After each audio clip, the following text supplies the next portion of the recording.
BBS 제주 불교방송 라디오 특별기획 드라마 라디오 극장 제주불교 4.3 기억의 흔적을 되짚다 제1편 관음사. 이 드라마는 기존에 알려진 4.3 자료와 증언을 바탕으로 재구성한 팩션 드라마입니다.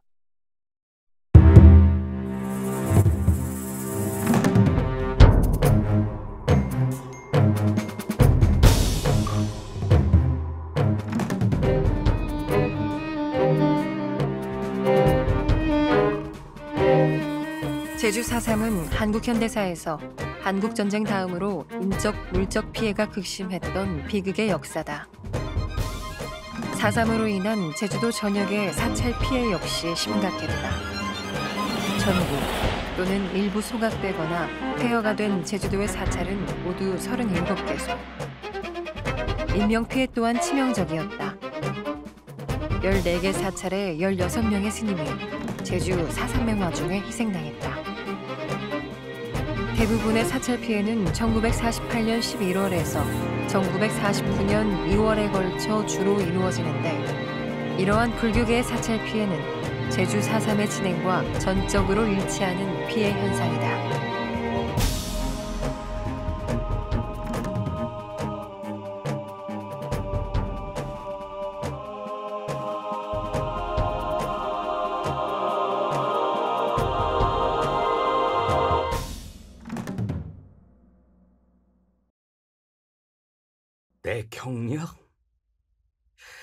내 경력을 말하려면은 난 참 험악해요.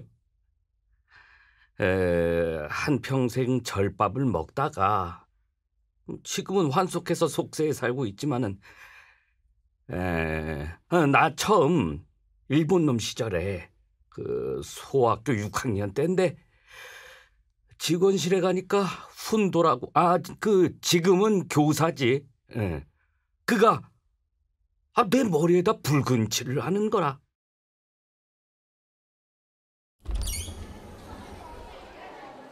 뭐 이런 걸 머리다 칠하는 거야? 귀찮게. 명수야, 너 이거 머리에 누게가 있도록 칠해? 아까 직원실에 갔는데 벼랑간 머리 이렇게 분칠하지 뭐냐? 명수야, 너 지금 빨리 이거 다 챙겨. 저 뒤 뒷골로 도망치라. 빨리! 훈도들 들어오기 전이 눈에 띄지 말고 무조건 뛰어. 무서워. 머리 이렇게 분칠한 아이들 일본 놈들 이신대로 다 학도경으로 잡아간대. 아버지 밑에 내가 3대 독자거든. 그때 내가 일본 놈 총칼에 가면은 살아오기 어려울 거라고 생각했지. 그래서 그때 죽을 힘을 다해서 도망갔어. 실제로 그 5명은 일본군 전장에 끌려갔다 다 죽었어요.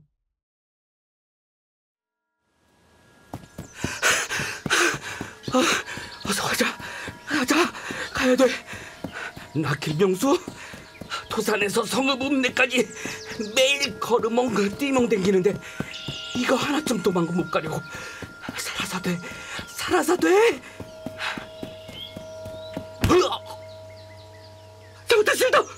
잘못했습니다. 살려주십시오. 저는 3대 독자인데다가 모셔야 할 어머니도 계시고. 그만하시오. 부처가 오셨구려. 부산면 토산리 출신의 1923년생 김명수 할아버지다. 태평양 전쟁이 한창일 때라 불과 15살의 어린 학생도 강제 징집을 할 때였다. 그 길로 김명수 할아버지는 관음사를 찾아가 오이와 스님을 뵙게 되었고, 스님의 심부름을 하면서 불교에 입문하게 된다. 관음사에 있는데도 그 일본 놈들이 뒤쫓아오고 하니까 어쩔 수 없이 제주도에서는 배기지 못하겠다. 그래서 육지로 갔던 거죠. 전라북도 순창에 있는 소림사에 가서 좀 오래 있었어요. 그러다가 해방된 후에 그렇게 제주에 내려와서 다시 관음사로 가게 됐죠.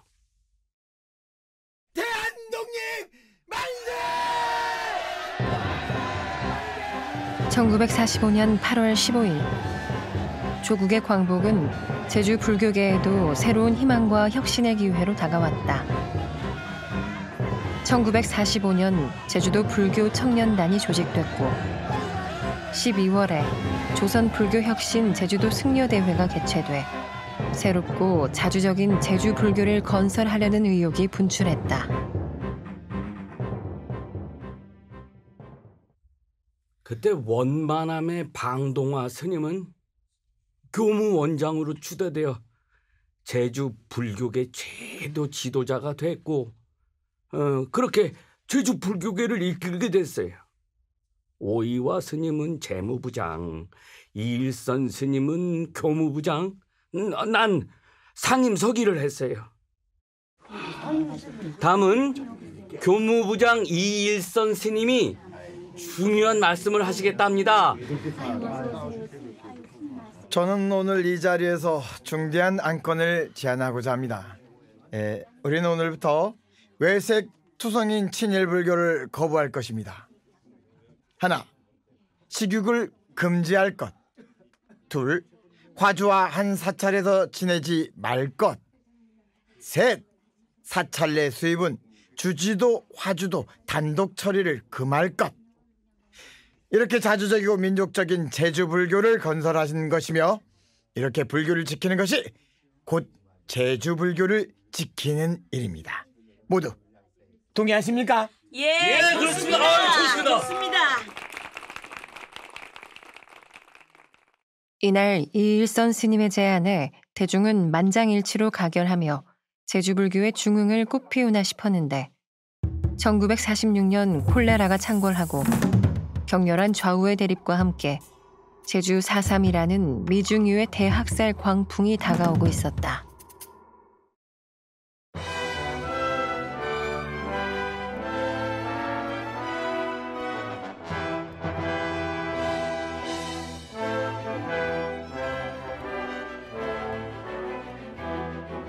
(1948년 4월 3일) 무장대가 봉기를 일으킨다.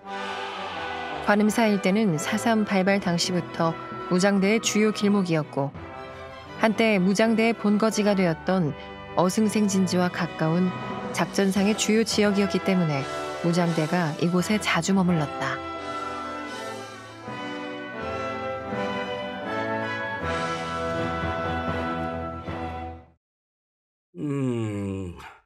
이세진 스님이라고 제주도 저지리 출신 스님인데 한라산 무장대장 김달삼이 그 김달삼 일행이 관음사에 머물 때 이분도 같이 있었어요. 그 무장대원들은 스님한테 예의를 아주 깍듯하게 갖췄어. 처소에 들 때도 스님을 상석에 딱 모시고 하여간 스님에 대한 태도가 남달랐어요.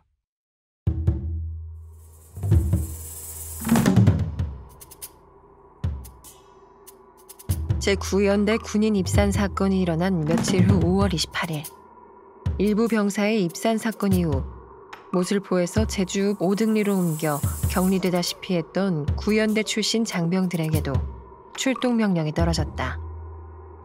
주둔지를 옮겨 첫 번째로 출동한 곳이 사찰 관음사였다. 한 하사관의 증언을 듣는다. 모슬포 대대가 11년대로 재편된 이후에도 사고뭉치 대대로 여겨선지 한동안 출동하는 일은 없었습니다. 그러다가 뒤늦게 도발작전에 끼게 된 것이죠. 오등리 주둔지를 떠나서 처음으로 간 곳이 관음사였습니다. 아마도 그곳에 공비들이 집결했다는 정보가 있었던가 봅니다. 한밤중에 이 절간을 2중 3중으로 포위했죠. 새벽녘에 공포를 쏘면서 경내로 진입했는데 어찌된 영문인지 인적이 없었습니다.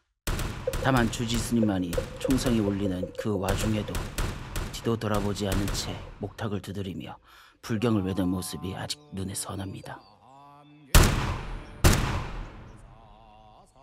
빨갱이 분자들을 하나도 빠짐없이 샅샅이 찾아내라. 아무리 찾아봐도 민간인 놈들은 하나도 없고 오직 뭐? 주지스님 한 사람만 미동도 없이 불경을 외고 있습니다. 거기가 어디야?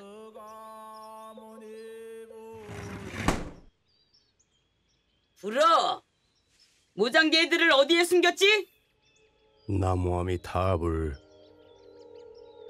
저는 부처님밖에는 모르는 사람입니다. 네 머리통에 총대를 들이밀어도 모르는 척 할 수 있을까? 나무아미타불 관세음보살. 이 죽놈 새끼가! 당장 묶어서 마차 위로 던져버려! 그래도 주지스님을 어떻게... 왜? 너도 같이 보내줄까? 아닙니다. 이 죽놈도 빨갱이들과 한 통속이다. 끌어내라! 예?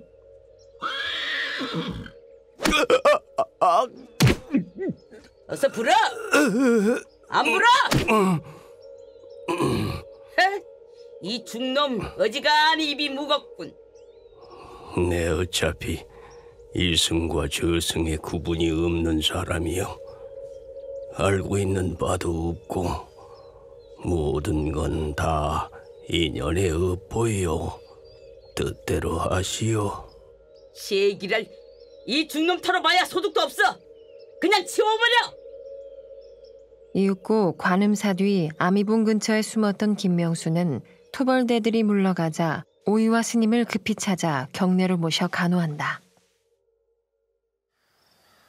스님, 죄송합니다. 제가 곁에 있었어야 했는데 아무래도 읍내 병원으로 가셔야 하겠습니다. 난 괜찮다. 아닙니다, 스님. 병원에 가야 합니다. 어서요, 어서 업히십시오. 스님, 이게 어찌된 일입니까? 이세진 스님, 난 괜찮습니다. 아니, 괜찮다니요. 잠깐만 기다리시면 제가 금방 들것을 만들어 가져오겠습니다. 스님 괜찮으십니까? 괜히 저희 때문에 스님께서 이렇게 모진 고문을... 명수님, 우린 저 산천단까지만 모시겠습니다. 산천단에서 아라리 자위대에게 인계할 테니 스님께서 병원까지 잘 보살펴 주십시오. 예, 잘 알겠습니다.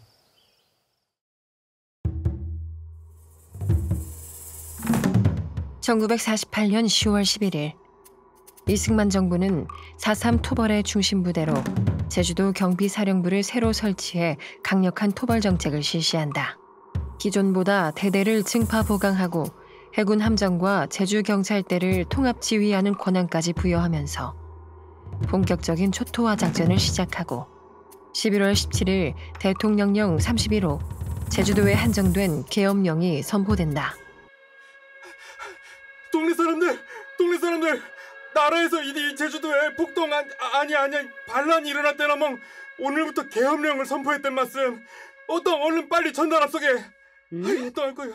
계엄령이 뭐라? 권한 교통도 제한되고 펜지나 신문 같은 것도 다 나라에서 확인하게 냄새난 걔난 이제랑 뭘로든 조심행 벨라진 일 같은 건 아무건 것도 하지 마랑 속수면 십사게. 걔난 그 혼마디로 비상사태?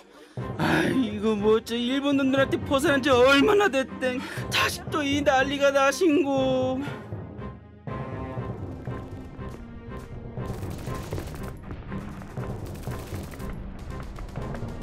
(1948년 12월) 초 한라산 무장대가 토벌대의 길목을 매복해 전투가 벌어진다.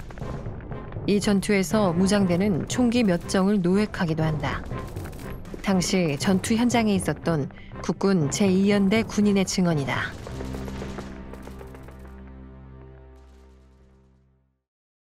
관음사에 무장대가 많이 있다는 첩보가 있어서 디디런이 공격을 했어. 거기 올라가는 도중에 암자가 하나 있더라고.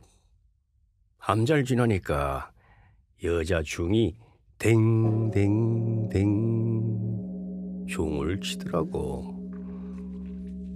새벽이 됐으니까 종을 치나 보다 하고 같이 공격을 해 들어가는데 간부군들은 이미 다 도망갔고 몇 명은 남아서 공격을 해왔어. 돌담에서 총을 겨누고 있었지. 거기서 4명인가 죽었어. 시체를 싣고 내려오다가 아까 그 암자에다 내려놓고 화장을 하기도 했었지. 토벌대는 12월 15일 관음사 지역 폭도 소탕 작전을 벌여 폭도 8명을 사살하고 소총 몇 정을 노획함과 동시에 교전 중 경비대 장교 1명이 부상을 입었다고 미군에 보고하고 있다. 이 전투 이후 무장대는 후퇴하여 관음사 뒤 아미봉을 넘어 물장오리 위로 근거지를 옮기게 된다. 당시 관음사 전투 현장에서 지휘를 했던 이동준 소대장의 증언이다. 관음사 전투는 뭐라 해야지? 외곽 지역에 있는 돌담을 한가운데 두 펜으로 갈라져 싸워난 교전인데 우리가 수류탄을 막 던지면 공격을 하난 이놈들이 막 도망을 가기 시작하더라고. 거긴 조금 있으니까 또 옆에서 막 누군가가 총들을 막 날라오난 우리도 그들의 사람들을 보낸 그놈들을 다 심었지.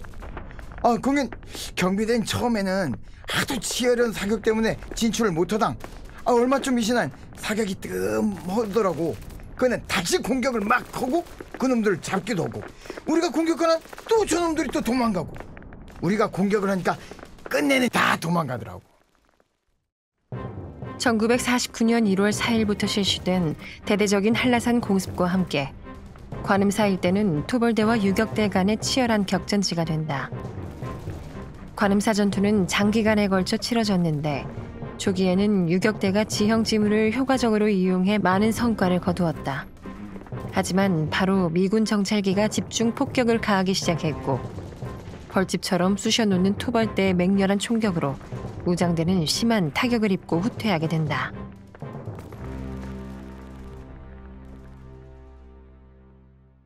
한편 제주 읍내병원에 입원해 2달간 치료를 받은 오이와 스님은 다시 관음사로 간다. 스님, 아직 몸도 성치 않으신데 한 달만이라도 더 병원에 계시는 게... 아니야. 난 이제 괜찮아. 어서 집에 가야지. 스님... 자, 가세. 김명수는 오이와 스님을 모시고 다시 관음사로 올라간다. 관음사에 당도한 오이와 스님이 김명수에게 넌지시 이야기한다. 명수 스님. 예? 아무래도 여긴 위험합니다. 그래서 얘긴데 예. 스님은 아래로 내려가는 게 좋을 듯합니다. 예? 아니, 이리 아픈 스님을 두고 저만 내려가라고요? 그건 안 됩니다, 스님. 한 사람이라도 목숨을 부지해야지요. 아니, 위험한데 스님을 두고 어찌 저 혼자만 가라는 말씀입니까? 거두어 주십시오, 스님. 여긴 아직 보살님들이 몇 분 계시니까 나는 충분히 견딜 수 있습니다. 스님께서는 이제 김영리 금룡사로 가십시오. 제가 병원에서 미리 다 언질해 두었습니다. 스님... 그렇게 해서 김명수는 김영리 금룡사로 가게 된다.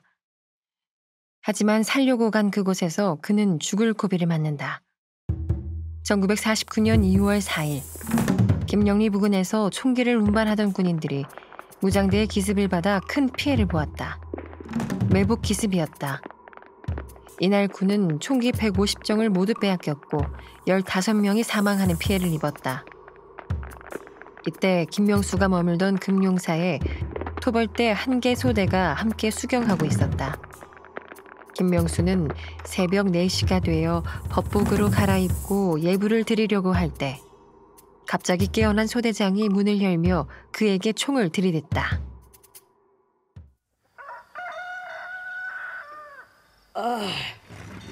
너 뭐 하는 거야? 예? 이 시간에 깨어나서 너 뭐 하는 거야? 예. 예, 저는 지금 너 산에 연락하려는 거지? 갈겨버리겠어 이 자식. 그게 아니고 예불 시간이 돼서.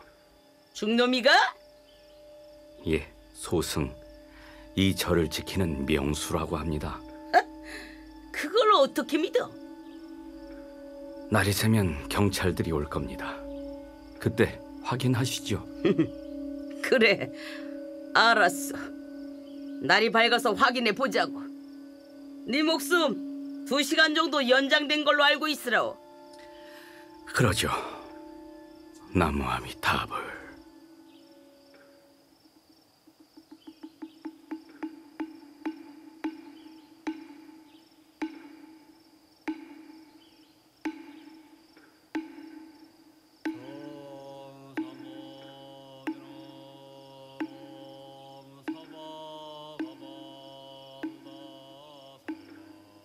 김명수는 목탁을 치며 새벽 예불을 드린다.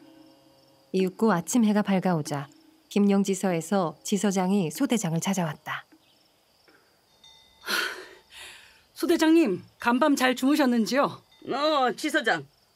저 중놈 알아? 명수 스님이요? 예, 잘 압니다. 우리 지서에도 협조도 잘해주시는 분입니다. 신원보증 할 수 있어? 예, 그럼요. 당시 김영지 서장은 신앙심이 깊은 불교 신자로 금룡사에도 몇 번 공양을 올린 적이 있어 김명수의 얼굴을 아는 처지였다. 죽을 고비를 넘긴 김명수는 김영리 금룡사를 떠나게 된다. 낮엔 민가에 숨고 야음을 틈타 이틀을 걷고 걸어 다시 관음사에 들어간다. 오이와 스님은 고문의 효의증으로 많이 초췌해져 있었다.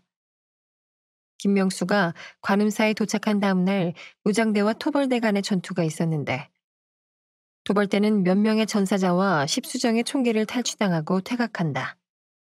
그 다음 날 다시 올라온 토벌대는 돌연 관음사를 방화해 전 건물을 전소시켰다. 1949년 2월 12일이었다. 군인들이 관음사 대웅전에 화약을 던져놓고 나머지 건물에는 석유를 뿌리고 불을 붙였다. 스님! 얼른 밖으로 피해야 됩니다. 이런 우리 줄이 이렇게.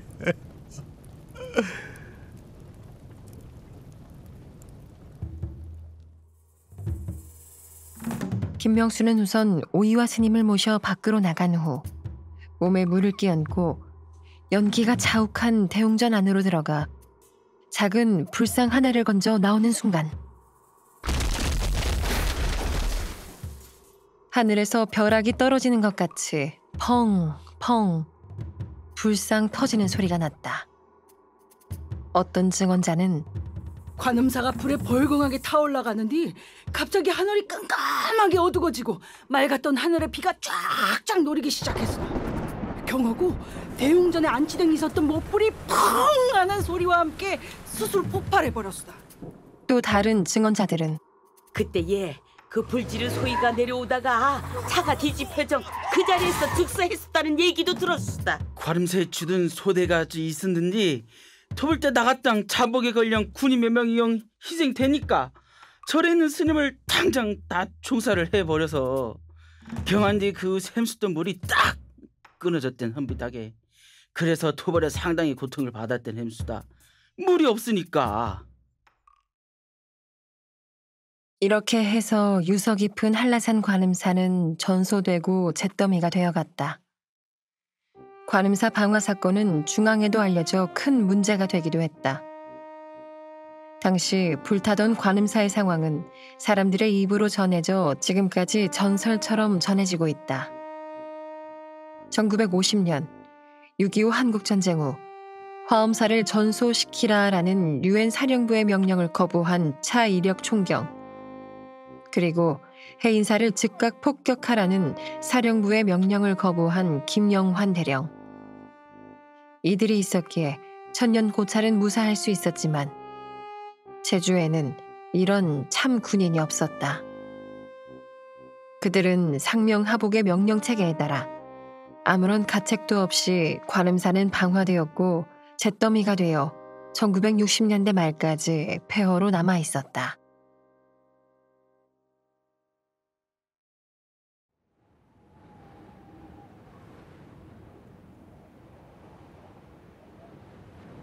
관음사가 전소되자 오이와 스님과 김명수는 제주 포교당으로 거처를 옮기게 된다. 이때 한라산 무장대로 입산했던 이세진 스님이 토벌대에게 포로로 잡혀 제주 읍내의 주정 공장에 수용되었다는 소문을 듣는다. 면회실로 후줄근한 행색에 이세진 스님이 들어선다. 고문을 당한 모습이었다. 스님, 세진 스님. 아, 명수 스님, 여긴 어떻게 알고? 아, 예. 오이와 스님께서 꼭 찾아뵈라고 하셨습니다. 아, 스님께서는 어떠신지. 작년 고문을 당한 후유증이 크실 텐데. 스님께서는 고문 후유증으로 아직 몸이 편치 않으십니다. 관음사가 불타버린 후에 지금 포교당에 머물면서 요양하고 계십니다마는 스님 걱정을 많이 하고 계십니다. 이런.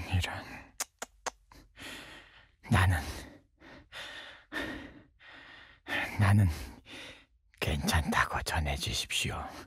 아니 뭐 아직 저 징역 몇 년 살고 다시 뵙게 될 겁니다. 네, 스님. 부디 몸조리 잘하십시오. 또 뵙겠습니다. 당시 주정 공장에서 몇 달 동안 수용 생활을 하던 이세진 스님은 이일선 스님의 헌신적인 노력으로 죽음을 모면하게 된다. 하지만 석방도 잠시. 관음사 포교당에서 은신하던 이세진 스님은 1949년 7월 9일 사복경찰에 다시 잡혀간다. 스님, 제 속세의 연은 여기까지인가 봅니다. 부디 오래 사셔서 제주불교의 앞날을 밝혀주시기 바랍니다. 나무 관세음보살. 마하반야바라 밀타심경과 한자재 보살냉 서북 청년단에게 끌려가면서도 이세진 스님은 초연하게 연부를 외며 당당히 죽음의 길로 걸어갔다. 그 길로 제주 산지 바다에서 수장을 당했다. 그때 스님의 나이 고작 40이었다.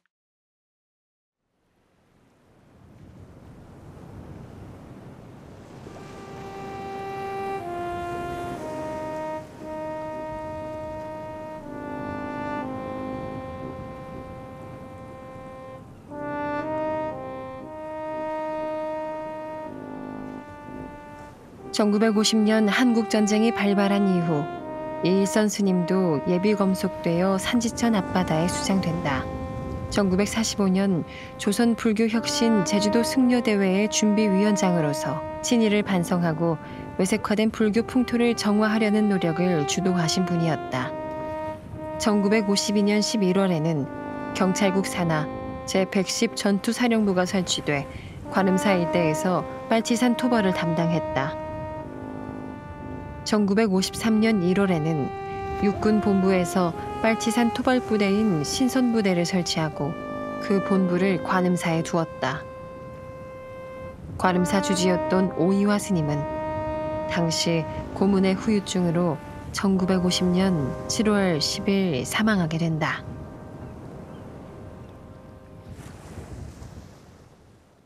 아이고, 관음사도 불타고 아들도 죽고 상좌도 죽고 하니까 병이 난 거예요.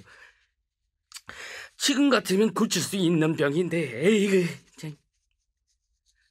돌아가실 때는 복수가 차서 포교당에서 돌아가셨는데 나도 참 시봉도 좀 하고 했는데 에이그.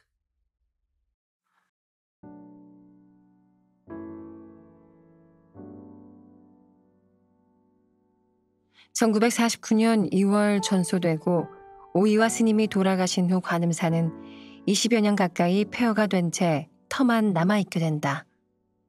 이후 1969년 대웅전 준공을 시작으로 선방, 영산전, 해월각 등을 차례로 복원해 지금의 관음사를 중창하게 됐다. 현재 관음사 경내 5만여 평의 밀림지대에 제주 4.3 당시의 토벌대 수경지 27곳이 당시의 흔적을 간직하고 있다. 또 관음사 뒷산인 아미봉 정상에도 수경지와 초소가 비교적 훼손이 덜 된 상태로 남아있고 토벌대의 방어선으로 쓰였던 돌담이 겹겹이 구축돼 있다.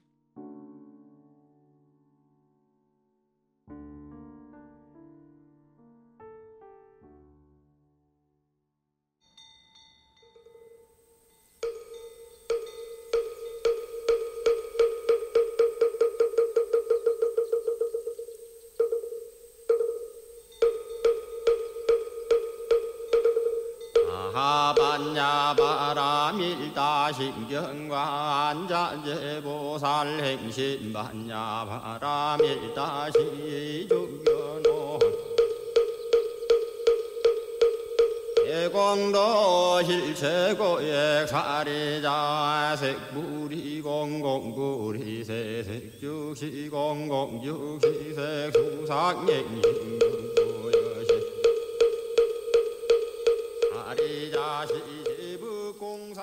제주 교계에서도 제주불교 4.3 희생자 추모 사업회가 창립됐고 제주 4.3 탐방을 통해 당시 제주불교의 피해상을 알리고 희생자들의 넋을 기리려는 정성이 움트고 있다. 제주 교구 본사이자 가장 큰 피해를 입었던 사찰인 만큼 멈추지 않고 앞으로 나가며 제주불교와 4.3을 알리는 움직임에 관음사의 역할이 클 수밖에 없다. 관음사 총무국장 응진 스님의 말이다.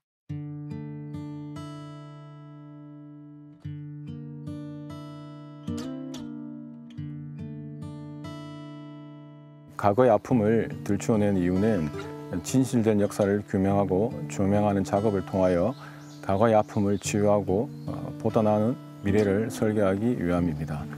더 늦기 전에 우리 관음사 4.3 유적지를 보존하여 역사 교훈 여행의 장으로 4.3 순례길을 조성하고 아픔을 치유할 수 있는 힐링 프로그램이 필요하다고 여겨집니다.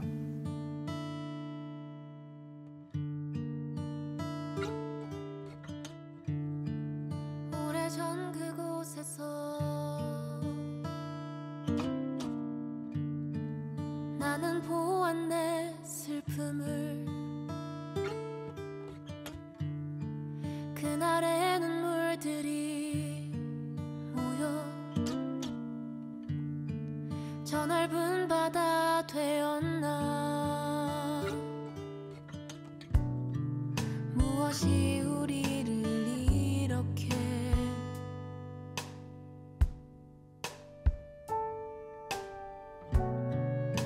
이토록 아프게 하는지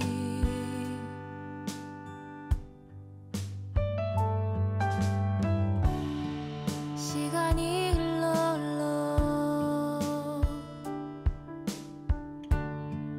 언젠가는 먼 점이 되겠지 그때로 돌아간다면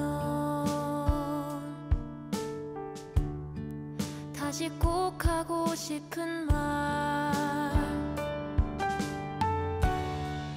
다시는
반복하고 싶은 말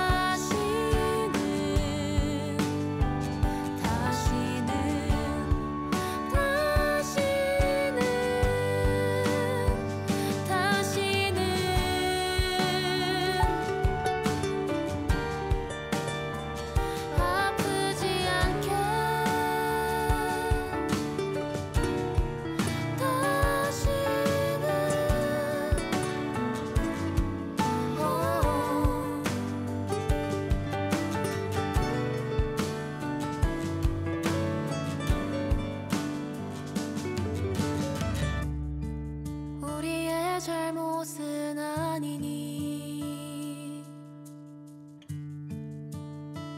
이제 푹 쉬라고.